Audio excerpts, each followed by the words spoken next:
Marcus Johnson had spent 20 years building the ranch he called home. Every fence post, every oak tree, every acre a piece of what his family had sacrificed to hold on to.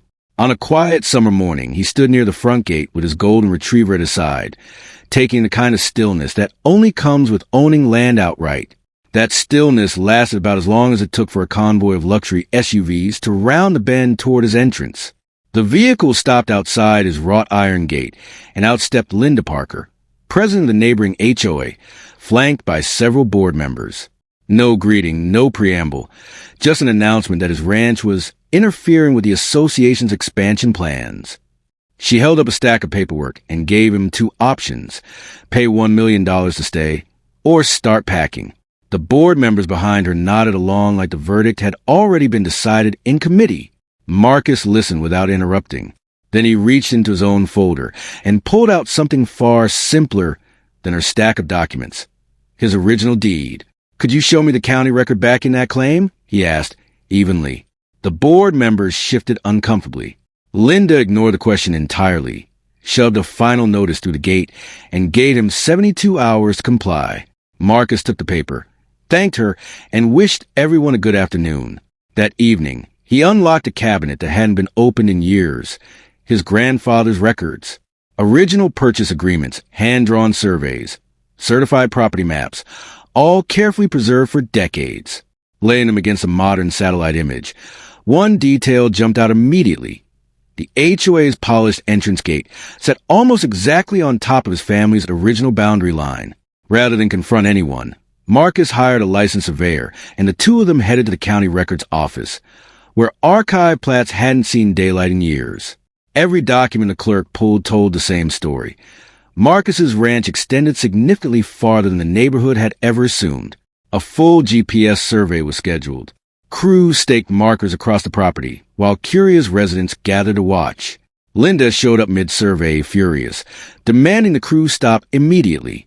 The surveyor calmly explained the inspection had been legally authorized by the recorded owner and would proceed under county regulation, full stop. Marcus said nothing. He didn't need to. When the results came back, they lined up perfectly with the original deeds. The certified report was unambiguous. The HOA's entrance road, decorative gate, landscape common area, and several shared amenities all sat on land that legally belonged to Marcus. Before responding to anything, he brought in a real estate attorney, and together they made sure every next move stayed strictly professional and procedurally airtight.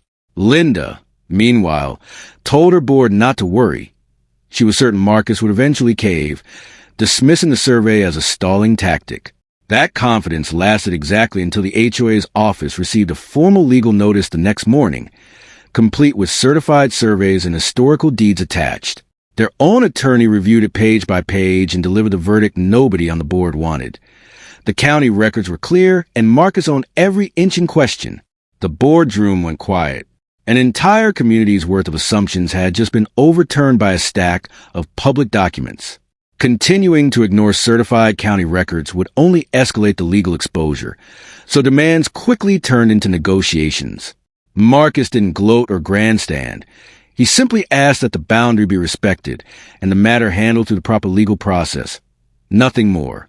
Working alongside county officials, both sides reached a resolution covering the disputed land. A sheriff's deputy stood by purely to keep the process orderly, while contractors relocated the neighborhood's entrance and other encroaching improvements back behind the real property line.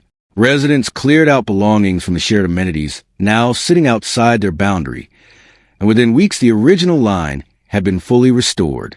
Linda watched it happen with quiet regret, eventually admitting that a single respectful conversation, paired with actual research, could have avoided months of unnecessary conflict.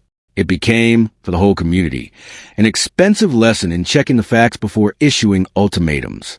As the last construction crew packed up, the ranch settled back into the quiet Marcus had always known. He closed the restored gate, looked out across field his family had worked for generations, and let his dog lead the way back to the house, where the original deed went right back into the cabinet it came from. He hadn't won by arguing louder. He'd won by staying patient, trusting the process, and letting decades of verified records speak for him. every sunrise since has been a reminder of the same simple truth. Preparation and integrity will always outlast intimidation. Sometimes the strongest move isn't proving someone wrong in the moment. It's quietly protecting what's already yours and letting the paperwork finish the argument.